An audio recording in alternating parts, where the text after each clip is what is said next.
Magandang araw mga kaproms. Ito yung video ko ngayon, ang pagbabalik ng baha. Pangalawang baha na ito sa amin. Tulad rin ng unang baha, ganito din yung kalaki. Ito yung sa paligid namin, baha talaga ito. Yung mga bahay sa kabila nalubog na sa baha. Grabe. Balik-balik ang baha dito sa amin. Yung mga tao nag-evacuate na. Hindi naman masyado malalim dito sa amin. Yun lang.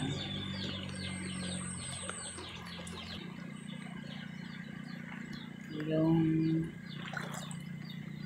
terminal, yung green, kulay green na bubong yung terminal. Nakalubog na yung nakatira dyan, nagduyan na lang sila, wala silang papag dyan.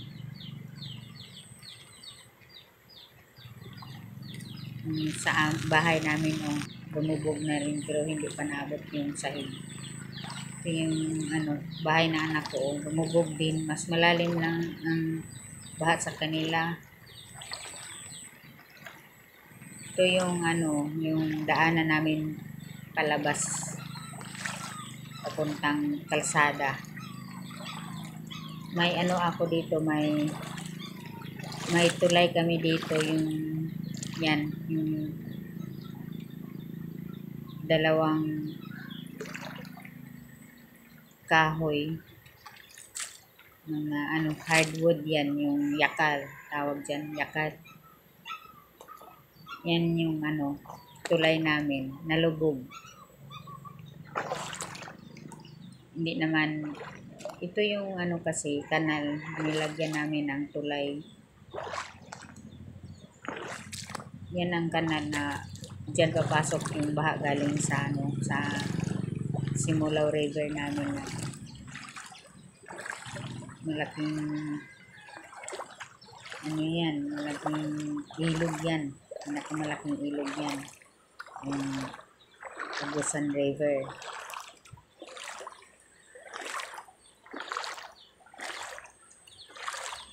Ito yung daan, kalsada, lubog na sa baha.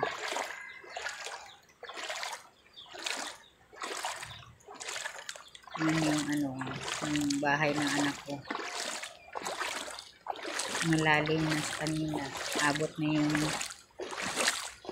nila, yung sahig nila.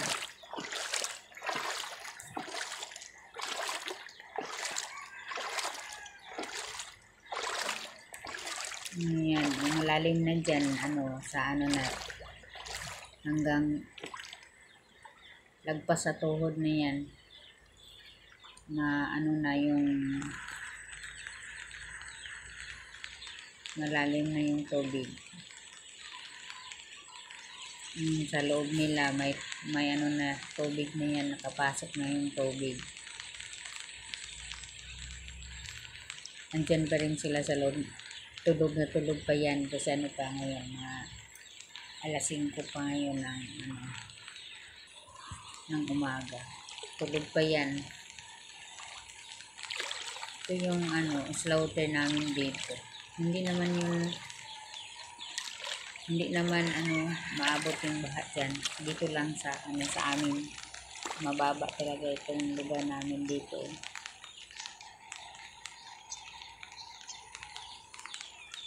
Hindi naman maabot ang tubig dyan. Ito yung daan palabas sa highway. Yan. Itong palabas yan. Walang baha dyan. Nakataas yung kalsada. Kami lang talaga dito. Yan ang bahay namin. Pero yung andun sa likod namin, hindi naman na umaabot ang baha dyan. Dito yung bahay ng tatay ko. Yan, lumubog din. Kulay blue yung lubong. Yung mortikab na lubog na.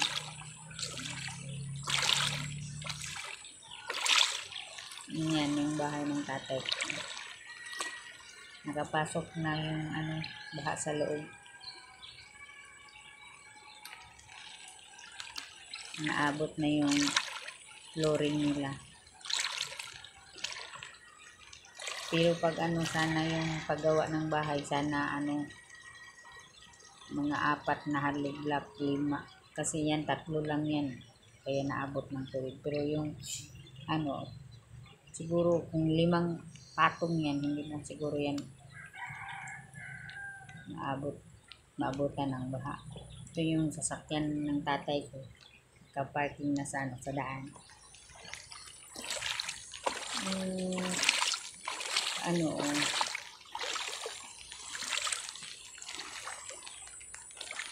Yan yung asawa ko.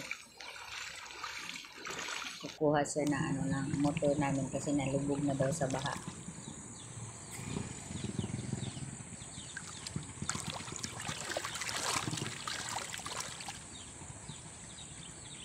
Grabe ang dito, balik-balik ang baha.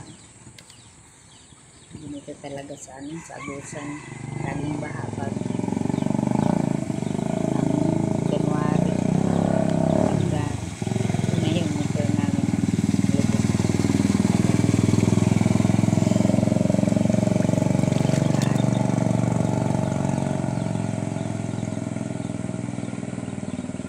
Parang bangka na yan.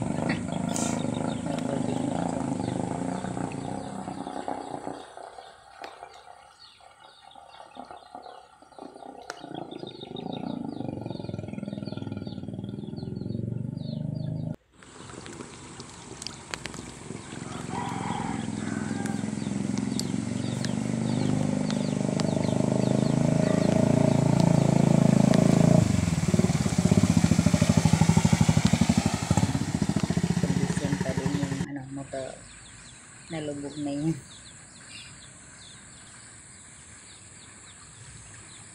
Ngayon may una na day. ulan na naman.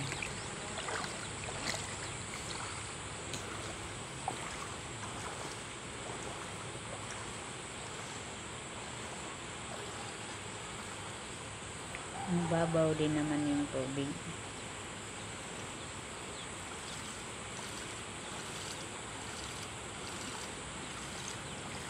Pag naputol man to.